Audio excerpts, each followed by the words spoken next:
3월 10일 새사랑교회 수요 영상 공부를 시작하겠습니다.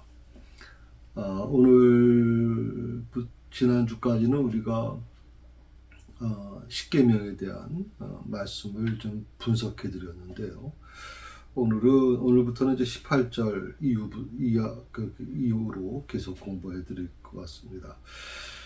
십계명, 시내산에서 이제 십계명을 받은 이스라엘 백성들, 그 십계명을 하나님이 허락해 주시고 나서 이제 하나님의 임재하시는 모습이 이제 등장하거든요.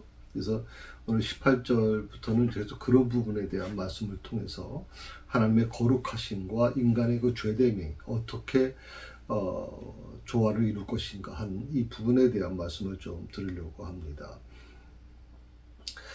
우리는 쉽게 이렇게 생각을 합니다. 하나님의 임재가 좋은 거 아니야? 하나님을 만나면 너무 좋은 거 아니야? 라고 생각할 수 있습니다. 물론 우리 신약 시대에는 그런 부분에 있어서는 구약 시대처럼 이렇게 두려워하고 벌벌 떨고 죽게 되었다라고 하는 표현을 쓰기도 하고 이 정도는 아니잖아요. 신약 시대에 와서는 하나님께서 오픈해 주셨기 때문에 사실 그 예수님의 십자가 사건 이후로 하나님과의 관계가 구약 시대의 관계하고는 좀 다른 건 사실입니다. 그러다 보니까 하나님에 대한 하나님 아버지에 대한 이런 어떤 우리의 그 거룩성, 하나님 아버지에 대한 거룩성, 삼위체 하나님에 대한 거룩성이 많이 훼손되고 있는 것이 아닌가 하는 생각도 좀 해봅니다. 마치 어린아이를 이제 부모가 어린 자식을 오냐오냐 하게 되면 할아버지 수영까지 그렇게 잡아당긴다라고 하는 얘기도 있던데, 그러니까 어떻게 보면 이제 하나씩 이렇게 양보해주고 이렇게 좀 친근하게 대해주다 보면 이제 부모에 대한 존경심 이런 것들이 많이 약해지는 것을 이제 우리가 느끼게 되죠. 우리가 하나님 아버지에 대한 삼위체 하나님에 대한 거룩성이 우리 안에서 이제 계속 존재해야 됩니다. 이것이 사라지게 되면 신앙생활이 온전해질 수가 없습니다.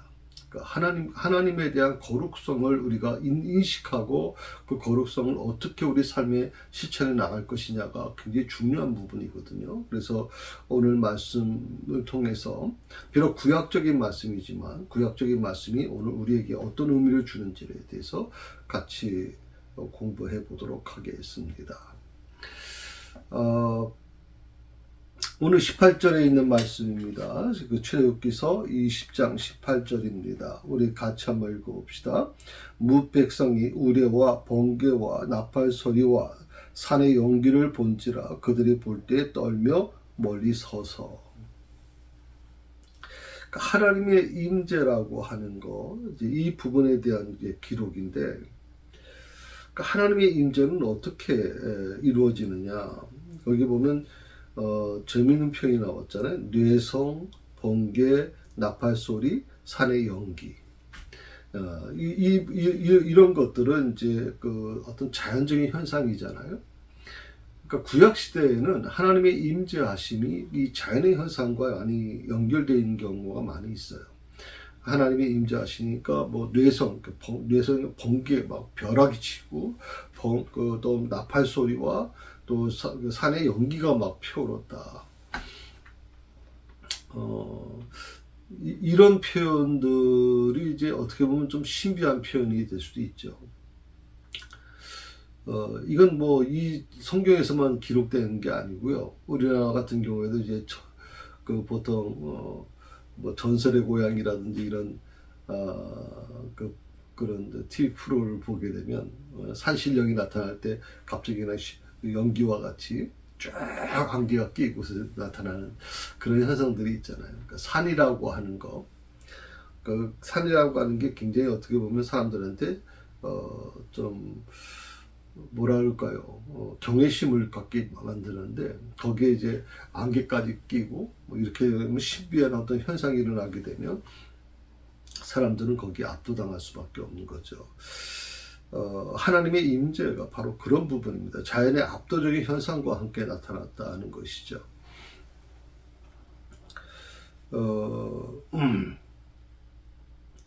사실 어떻게 보면 이 벼락과 번개라는 것도 지금도 우리가 과학이 발전한 이 시대에도 벼락과 번개가 막 내리치면 사실 조금은 두렵습니다.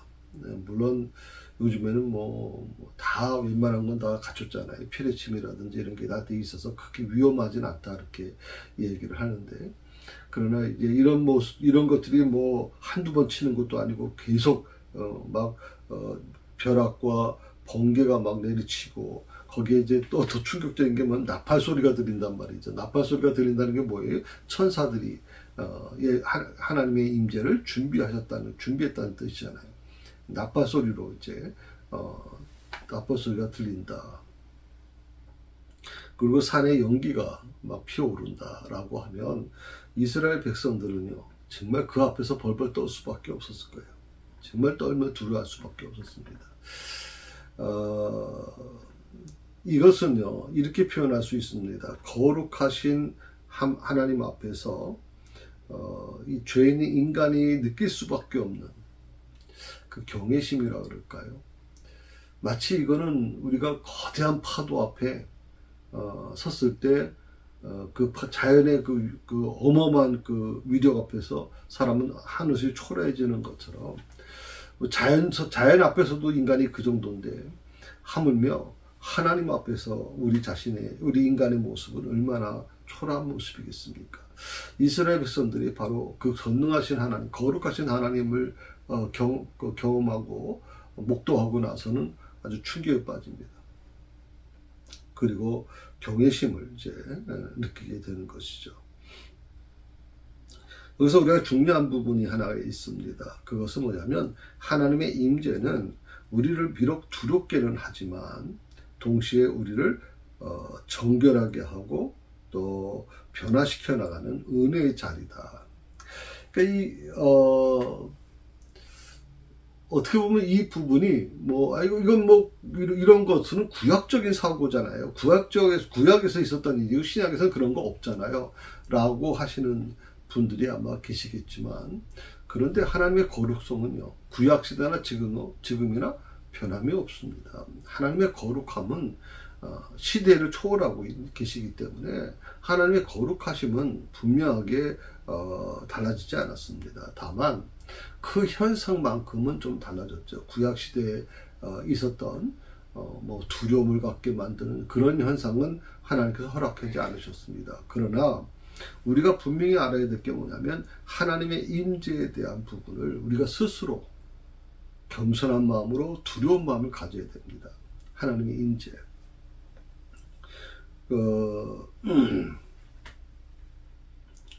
그리고 나를 정결케 하는 정결케 하고 변화시키는 은혜의 자리로 우리가 나아가야 된다 하는 것이죠.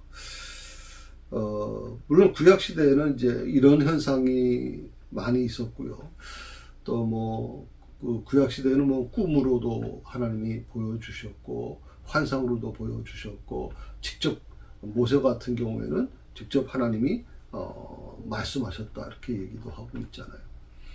그러니까 어떻게 보면 어떤 사람에게는 굉장히 두려움의 대상이지만, 그래서 이스라엘 백성들이 모세를 바라보면서 참 놀랬던 게 뭐냐면, 모세가 40일 동안 시내산에서 십계명을 받게, 하나님의 계명을 받고 내려올 때 그 얼굴이 아주 너무 광채가 나서 이스라엘 백성들이 볼 수가 없었다. 그래서 수건으로 덮었다는 얘기까지 나옵니다. 거룩하신 하나님과 40일 동안을 동고동락했던 이 모세의 얼굴이, 모세는 사람이잖아요. 그런데도 불구하고 그 얼굴이 광채가 너무 나가지고 이스라엘 백성들이 그 얼굴을 보기가 두려워서 그 두건으로 가렸다고 할 정도니까, 우리가 좀 이런 부분에서 많은 걸 좀 생각해 봐야 되지 않겠나.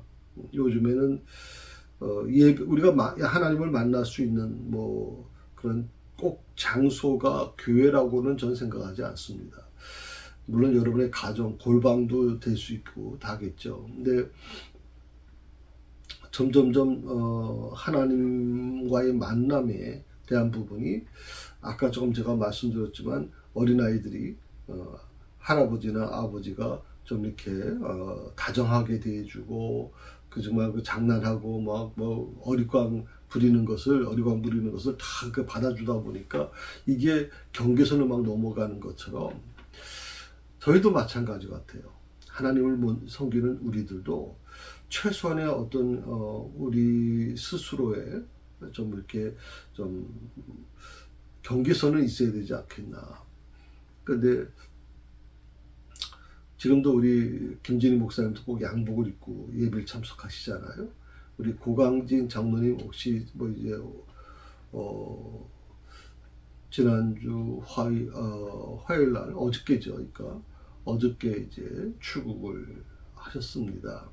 근데 고강진 장로님도 이렇게 보면 꼭 양복을 입고 오시잖아요. 이 두 분은 합동축 목사님 장로님이시거든요. 저희는 통합 측이고 합동 측은 아직도 예배에 대한 그 거룩성에 대한 부분을 갖고 있다고 저는 생각을 합니다. 물론 여러분들이 뭐 예배에 전부 양복을 입고 와야 된다, 뭐 정장을 입고 와야 된다 이렇게 저는 말씀드리지는 않습니다. 그 외형적인 것보다는 사실 마음이 더 중요하기 때문에 그렇습니다. 그러나 한 가지 중요한 것은 그럼에도 불구하고 그렇게 준비된 모습으로 예배를 드리는 분을 보면 참 아름답다는 생각을 제가 하게 되거든요. 참 아름답다. 전 여러분들이 뭐 날씨도 이제 많이 더위가 이제 지나가고 있고 이제 곧 가을이 이제 시작되지 않습니까? 그러면 더위 때문에 더워서 뭐 그렇게 할 수 없었지만 가을부터는 좀 여러분이 집에 좀 꽁꽁 무슨 뭐 이런 중요한 행사 때 입으려고 했던 옷들은 주일날 한 번은 이렇게 좀 입고 하나님 앞에 나오는 것도 좀 좋은 거 아닐까. 물론 주방에서 봉사하시는 분들은 정말 힘들어요. 그 음식 냄새가 옷에 배어서 정말 아주 힘들 수밖에 없죠. 이제 그런 것 말고도 여러분이 좀 주일날 예배 드릴 때 좀 최소한의 준비된 모습으로 예배를 참석하면 좀 좋지 않겠나 생각은 저는 그렇게 합니다. 물론 그것이 무슨 좋은 옷을 입으라는 게 아닙니다. 내가 갖고 있는 옷 중에서 가장 깨끗하고 가장 소중하게 여기는 옷을 입고 오시면 우리 하나님께서 준비된 모습의 내 모습을 기뻐하지 않으실까 하는 생각도 해봅니다. 구약 시대는 이제 뭐 이런 그 자연 현상을 통해서 하나님이 임재하시는 것을 보여주셨다면 또 뭐 그 꿈으로도 보여주시고 요셉 같은 경우는 꿈으로 보여주셨잖아요. 또 선지자들은 직접 하나님이 말씀하시기도 하셨잖아요. 그러나 신약 시대에 와서는 어떻게 됐습니까? 네, 신약 시대에서는 말씀으로 하나님께서 자기를 보여주셨습니다. 이 말씀. 그러니까 성경 말씀 외에 자꾸만 환상을 봤다, 뭐 하나님께서 직접 내게 말씀하셨다라고 하는 표현을 쓰시는 분들은 위험한 사고방식을 갖고 있는 겁니다. 굉장히. 그래서 이런 부분들은 좀 여러분 염두에 주시면 좋겠다 생각이 듭니다. 자, 19절에 있는 말씀입니다. 19절에 있는 말씀 한번 같이 읽어봅시다. 모세에게 이르되 당신이 우리에게 말씀하소서 우리가 들으리이다. 하나님이 우리에게 말씀하시지 말게 하소서 우리가 죽을까 하나이다. 우리에게 말씀하지 말게 하소서.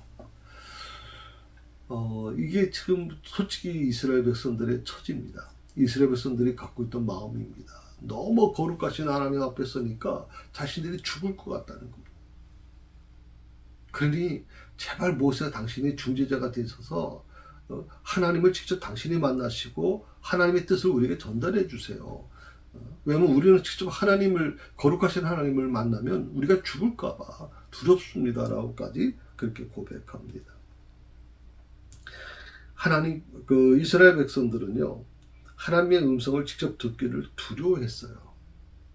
그리고 모세에게 하나님과의 그 중재를 요청하게 되는데, 이것은 인간이 거룩하신 하나님께 직접 나아갈 수 있는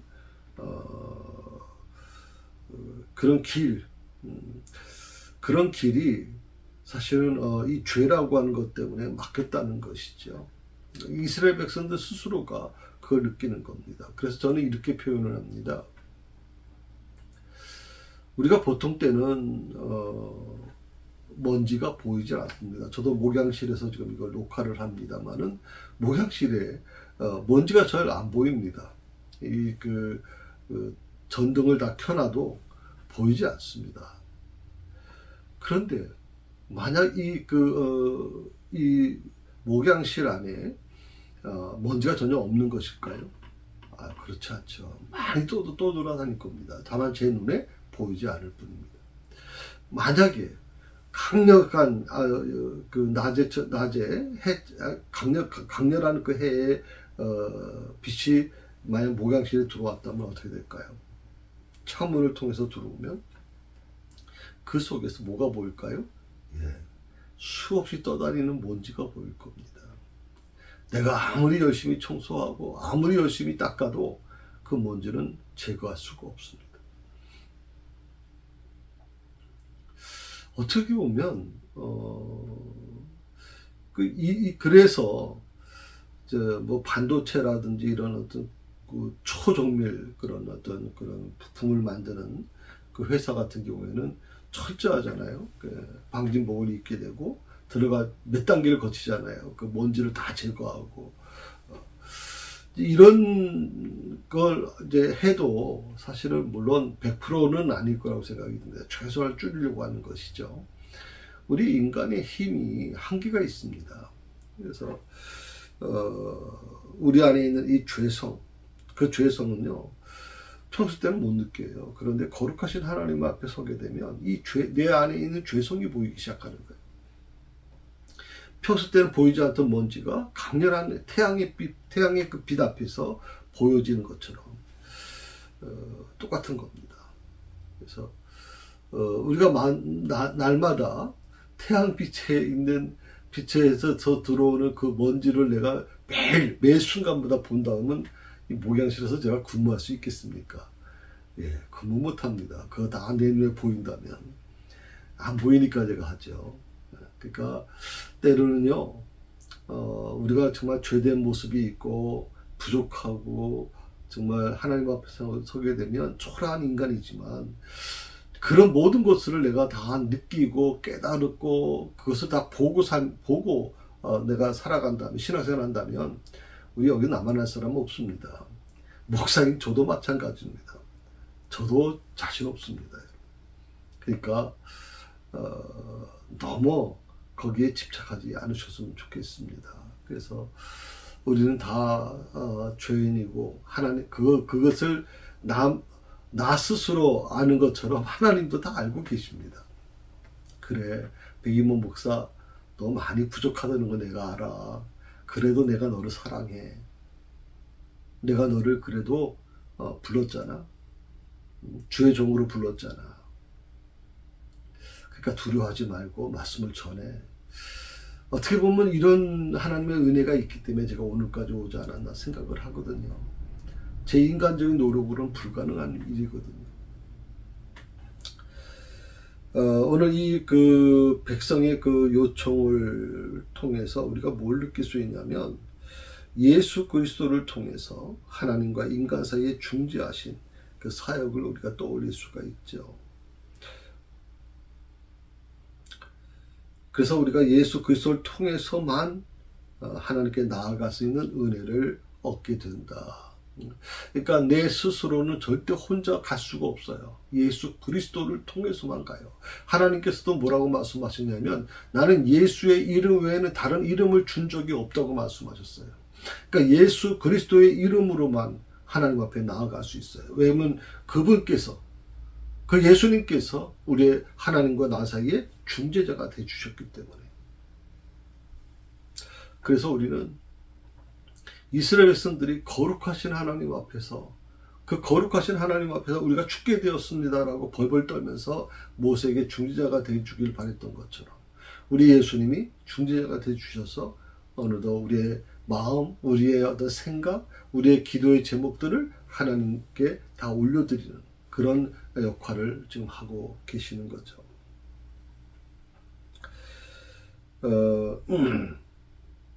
디모데전서 2장 5절에 있는 말씀을 조금 제가 한번 읽어드릴게요. 한번 여러분 나중에 한번 찾아보세요. 디모데전서 2장 5절입니다. 하나님은 한 분뿐이시며 하나님과 인간 사이에 중재자도 한 분뿐이시니 그분이 바로 사람이신 그리스도 예수이십니다. 하나님과 사람 사이의 중재도 한 분, 하나님도 한 분. 이단의 허상이 바로 거기에 나오는 거죠. 여기서 하나님과 인간 사이의 중재자도 오직 한 분입니다. 예수 그리스도 외에는 다른 것이 존재할 수 없습니다. 그런데 이 이단들을 보십시오. 교주들 보십시오. 자기가 마치 중재자라고 얘기해요. 중보자라고 얘기하거든요. 이거 허무맹랑한 겁니다. 그러면서 뭐라고 얘기합니까? 나는 절대 죽지 않는다. 영생 불멸한다. 참 그걸 믿는 사람들도 한심하고 거기에 빠진 사람들이 정말 기가 막힌 거예요, 여러분. 그러니까 이 사단에 사로잡히게 되면 의식 자체를 다 잃어버려요. 하나님이 주신 양심도 다 잃어버리고 다 문제가 돼요. 거기에 이제 쉽게 말하면 순수했던 그 하나님에 대한 사랑이 그 금이 가기 시작하니까 거기에서 굉장히 혼란이 올 수밖에 없는 겁니다. 여기서 그 중보자, 오직 궁극적인 중보자는 오직 예수 그리스도다. 예수 그리스도를 통해서만 우리는 하나님께 나아갈 수 있는 은혜를 얻었다. 그런데 사실 우리 천주교 같은 경우에는 이제 우리가 좀 반신반의합니다. 신부님들은 그렇지 않다고 얘기합니다. 천주교 믿는 사람들은 성모 마리아를 통해서 우리 기도를 대언해 주신다 이렇게 얘기하잖아요. 성모 마리아. 그래서 성모 마리아 앞에서 기도하잖아요. 자기 그 기도 제목을 내놓잖아요. 성모 마리아요, 내 기도를 아버지 하나님께 중보해 주십시오. 그 천주교에서는 그 성모 마리아를 굉장히 거룩하다, 성모라고 하는 표현을 쓰는 거예요. 그런 것들이 때로는 우상숭배가 될 수가 있다고 저는 생각을 해요.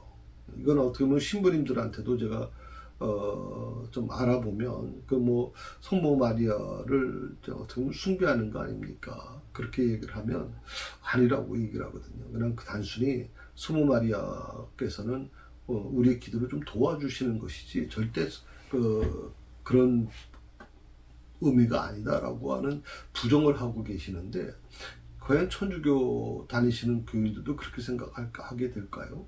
예, 그렇지 않을 겁니다. 거의 뭐 예수님께 기도하는 것보다 성모 마리아에게 기도한다고 생각을 하니까, 지금 성모 마리아가 자기 기도를 대언해 준다고 생각을 하니까, 이런 부분들은 우리가 조금 사실 저는 안타깝습니다. 천주교는 우리 기독교와 같은 맥락인데 이런 부분들, 또 그리고 성경에서는 그 형상을 만들지 말라고 그렇게 하나님께서 요구하셨는데도 불구하고 성전에, 여러분 그 성당에 가보시면 전부 다 형상들이 되어 있잖아요. 베드로 성모 마리아 형상, 전부 다 형상으로 좀 만들어져 있거든요. 그런 게 좀 너무 안타깝습니다. 물론 저는 이 부분이 천주교가 구원이 있다 없다라고 하는 것을 논하고 싶지는 않습니다. 그건 오직 하나님 아버지께서만 하시는 것이지 사람이 판단하고 정죄할 이유는 없다고 생각을 합니다. 그러니까 다만 우리와 조금 다르다라고 하는 표현을 제가 말씀드리는 겁니다. 자, 20절에 있는 말씀을 같이 읽어봅시다. 모세가 백성에게 이르되 두려워하지 말라. 하나님이 임하심은 너희를 시험하고 너희로 경외하여 범죄하지 않게 하려 하심이니라. 그러니까 모세는요, 여기서 뭐 얘기한 게 그거잖아요. 백성에게 두려워하지 마. 하나님의 임하심은 너희를 시험하고 너희로 경외하여 범죄하지 않게 하려는 거야 라고 이렇게 표현하는 거예요. 그러니까 모세는 백성들의 그 두렵게 느껴지는 것이 잘못된 게 아니라고 얘기하는 거예요. 너희가 당연히 두려워해야 돼. 왜? 하나님 앞에 너희가 하나님을 보게 되면 당연히 두려울 수밖에 없어. 왜? 우리는 죄된 인간이니까. 우리는 거룩하신 하나님을 직접 본다는 것이 굉장히 어려워, 힘들어. 그러니까 그런 것을 가지고 잘못된 건 아니야. 오히려 하나님의 뜻 안에서 이스라엘 백성들에게 오히려 유익하다고 그렇게 지금 설명하고 있습니다.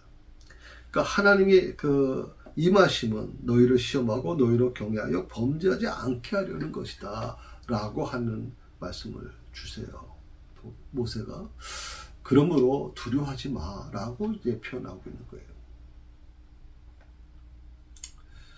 특히 이 두려움이라고 하는 것은 하나님을 경외하고 그리고 죄로부터 멀리 하는 삶을 인도하기 위한 것이기 때문에, 그래서 저는 여러분들에게 좀 이런 부탁을 좀 드리고 싶은 게, 이건 구약적인 어떤 이스라엘 백성들이 경험한 하나님에 대한 어떤 경험이라면, 저는 오늘 여러분에게 말씀드리고 싶은 것은, 우리는 과학적인 시대에 살고 있고 정말 발전된 사회에 살고 있잖아요.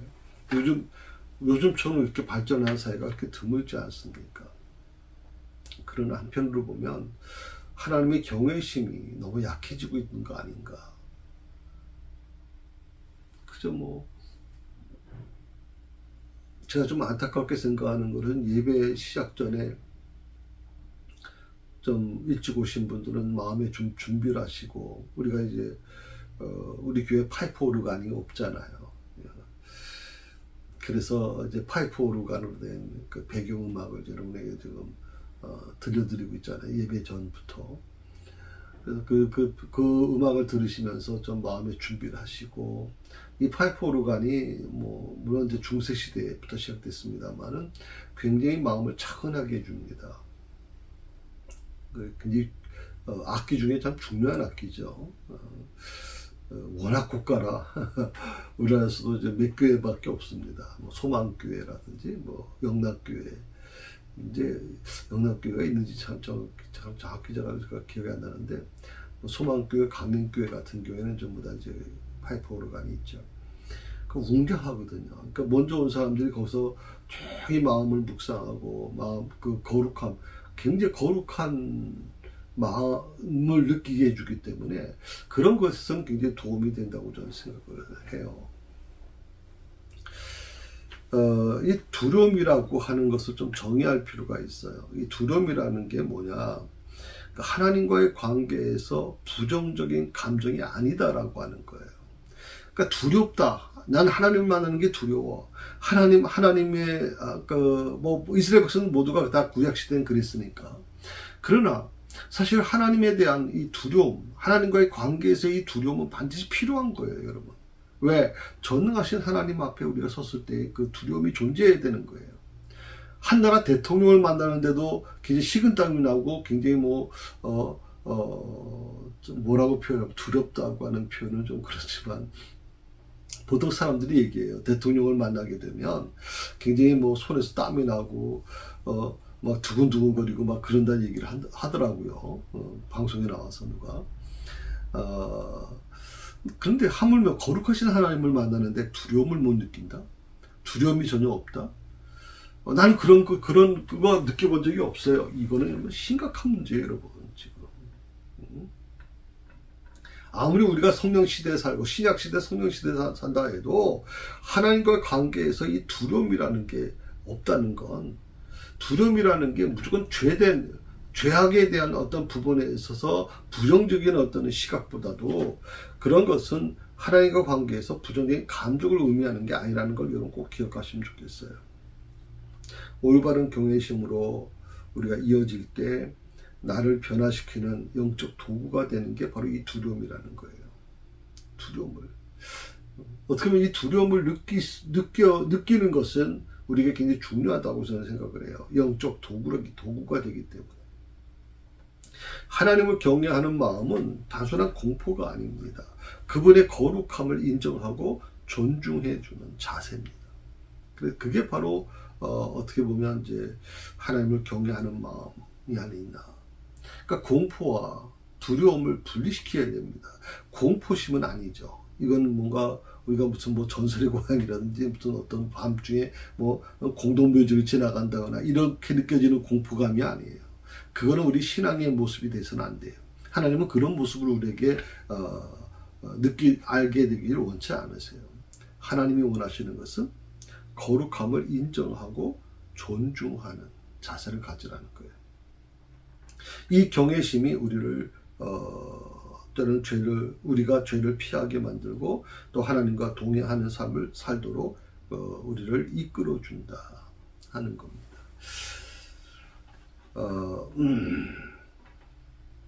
그러니까 21절에 있는 말씀을 한번 같이 보십시다. 백성은 멀리 서 있고 모세는 하나님이 계신 흑암으로 가까이 가니라. 백성은 멀리 서 있고 두려움 때문에 그랬죠. 두려움 때문에 가까이 갈 수가 없어서 멀리 서 있었던 것이죠.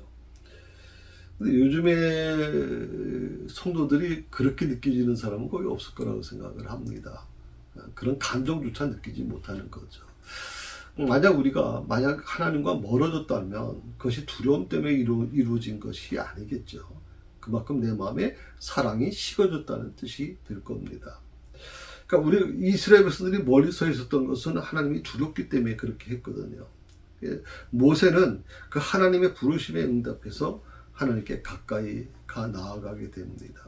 이것은 모세와 이스라엘 백성들의 사이, 이스라엘 백성들의 그 차이가 뭐냐? 바로 믿음의 차이라고 말씀드릴 수 있습니다. 모세는 하나님께 가까이 가는 것을 더 즐거워했습니다. 하나님께 더 가까이, 하나님과 대면에서 대화를 나눌 정도로 정말 모세와 하나님은 가까우셨거든요. 그게 바로 믿음의 차이입니다. 그런데 이스라엘 백성들은 가까이 가는 게 두려운 겁니다. 멀리 서서, 그냥 멀리서 하나님의 그 임재하심을 그냥 지켜보는 정도. 그러니까 이 믿음의 차이가 이만큼 큰 겁니다. 모세가 갖고 있던 믿음과 이스라엘 백성들이 갖고 있던 믿음의 차이가 이렇게 큰 거죠. 하나님께 가까이 가는 사람과 하나님과 멀어진 사람, 가까이 갈 수 없는 사람의 차이가 바로 거기에 있는 거죠. 두려움은 나로 하여금 하나님으로부터 멀어지게 할 수도 있고 하나님께 더 가까이 나아가게 할 수도 있다. 두려움. 이 두려움이라고 하는 게 계속 지금 제가 강조하는 게 뭐냐면 두려움이라고 하는 게 멀게도 하나님으로부터 멀게 할 수도 있고 또 가까이 하게 할 수도 있다. 그 가까이 하는 것은 바로 모세의 역할이고 멀리 하는 것은 바로 이스라엘 백성들의 역할입니다. 그래서 이 두려움이라고 하는 것을 좀 우리가 좀 생각해 볼 게 있는데 두려움과 불안의 차이가 뭐냐? 우리 말로는 두려움이나 뭐 불안, 걱정, 염려 이런 게 별로 이제 크게 뭐 경계에서 물론 다르죠. 뜻은 다르겠지만 우리가 느껴지는 그런 느낌은 큰 차이가 별로 없다고 생각을 할 때가 있어요. 그런데 두려움과 이 불안의 차이점이 뭐냐? 둘 다 위험에 대한 반응인데 두려움은요 구체적이고 헌신적인 위협에 대한 즉각적인 어떤 뭐 감정 그렇게 표현할 수 있을 것 같아요. 구체적이고 현실적인 위협에 대한 즉각적인 반응, 감정이라고 표현해요. 두려움은 현실적인 겁니다. 불안이라는 것은 뭐냐면 현실적인 게 아니라 아주 모호하고 불확실한 상황. 다시 말하면 아직도 일어나지 않는 그런 부분들, 장기적인 어떤 그런 걱정과 긴장, 보통 그런 것을 가지고 불안이라고 표현할 수가 있는 거예요. 장기적인 어떤. 주는 어떤 대상이 없어요. 그저 그냥 막연하게 불안한 거예요. 그러니까 이 두려움과 불안의 차이는 두려움이라는 건 현실적인 것이고 불안은 비현실적인 거예요. 일어나지도 않는 거. 두려움은 일어난 일에 대한 느낌이고, 그러니까 두려움과 불안을 좀 분리하셔야 될 필요가 있어요. 그러니까 이 두 분리하는 그 부분을 여러분 기억하시면 좋겠고요. 그러니까 예수님을 통해서 우리는 더 이상 하나님으로부터 멀리 설 필요가 없어요.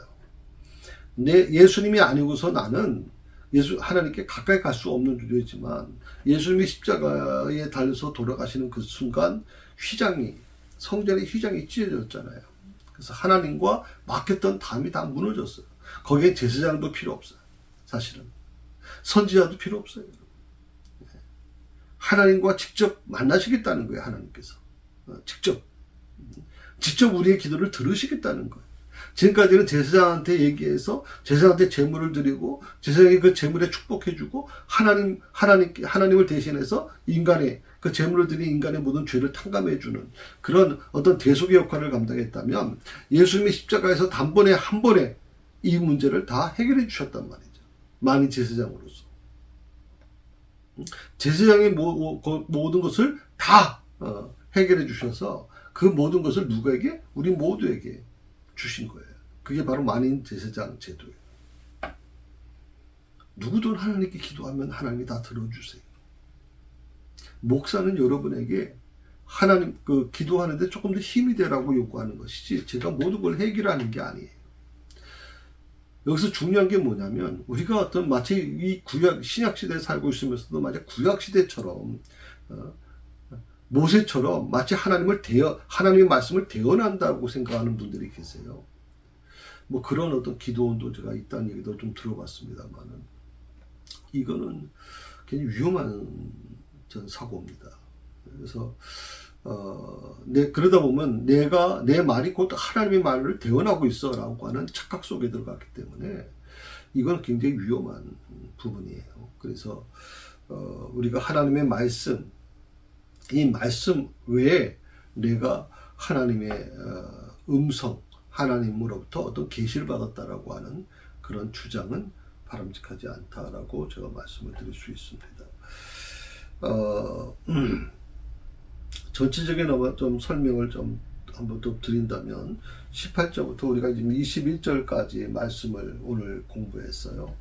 그 18절부터 21절까지 말씀은 하나님의 거룩하심에 대해서 그리고 인간의 죄됨에 대해서 그리고 그것이 대비되는 장면을 통해서 하나님 앞에서 경외와 순종의 태도가 뭔지를 우리가 배우게 됐습니다.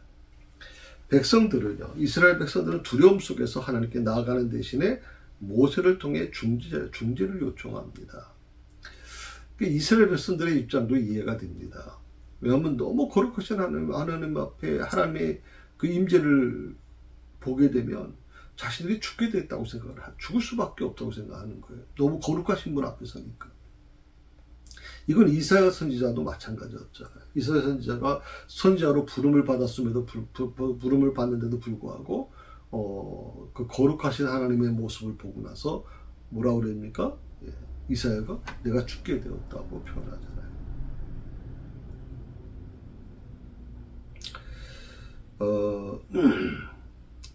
오늘 우리는 예수 그리스도를 통해서 하나님의 거룩하심에 담대히 나아갈 수 있는 은혜를 얻었습니다. 저는 이것은 정말 내가 노력해서 한 것도 아니고요. 뭐 내가 특별한 어떤 그런 존재이기 때문도 아닙니다. 이거 여러분 꼭 기억하셔야 됩니다. 내 노력도 아니고 내 수고도 아니고 내가 무슨 다른 사람보다 특별한 존재이기 때문도 아니고요.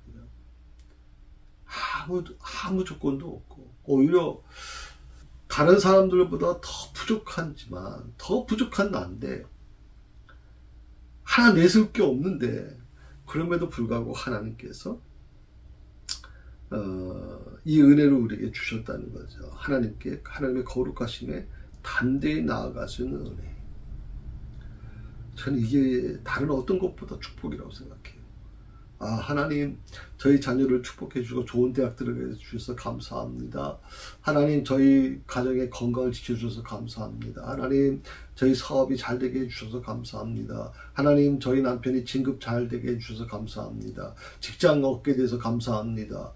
뭐 이런 감사가 많이 있잖아요. 그런데 더 중요한 건 뭐냐면 하나님의 거룩하심 앞에 담대히 나아갈 수 있는 그 은혜를 주신 것 감사합니다.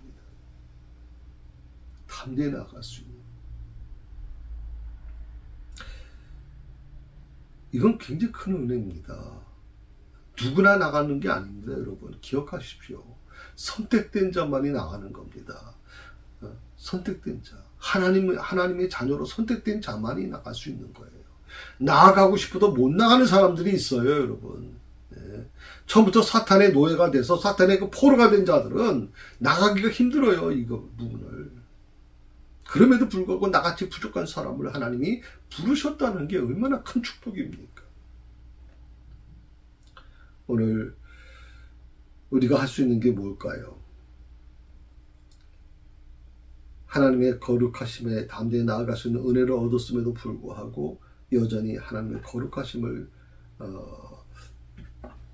기억하고 또 깊이 경외하고 또 그분의 말씀에 순종하는 삶을 우리가 살아가야 되는 거죠. 이제는 하나님의 거룩하심에 담대히 나아갔어 라고 끝나는 게 아니라 계속 그 거룩하심을 경외해 나가야 되고요. 그리고 그 말씀을 순종하며 살아가야 되겠다 하는 겁니다. 하나님에 대한 이 경외심은요, 염려로 우리를 죄로부터 멀리하게 하고 그분의 친밀한 관계로 이끄는 은혜의 통로임을 반드시 기억하십시오. 하나님과의 관계, 친밀한 관계로 이끄는 은혜의 통로, 그것이 바로 하나님의 경외심을 통해서 나타나는 겁니다.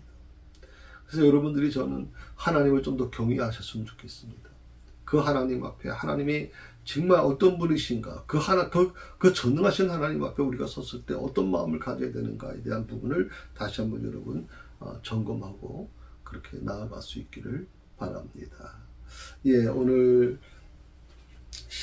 21절까지 말씀을 드렸습니다. 그리고 다음 주에 나머지 22절부터 마지막 장 말씀을 좀 드리도록 그렇게 하겠습니다.